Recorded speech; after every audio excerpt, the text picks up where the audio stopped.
I'm James with Yeti Ice Blasting here in the Cincinnati metro area, and this project is a really exciting one. This is a 100-year-old, obviously vintage tractor, and the project requires that all the original paint be stripped back so we can get to a bare metal profile for the primer and the new paint to go on and protect it for another 100 years.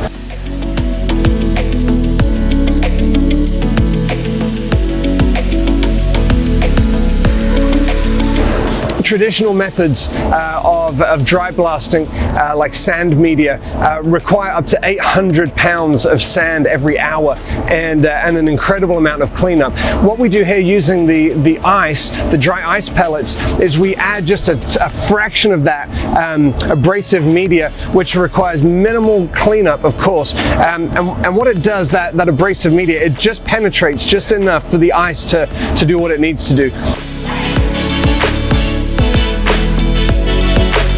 One of the benefits of using these two medias together is that as we're blasting with the two, the ice actually works to suppress the dust and also to clean that profile off as we go, which eliminates a whole step and means that the painter can come right in behind us without that additional cleaning process needed.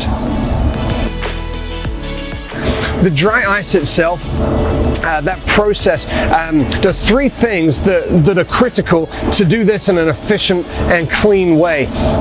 Firstly, there's an impact. The ice coming through the gun comes through very quickly as it hits the substrate and the adherent.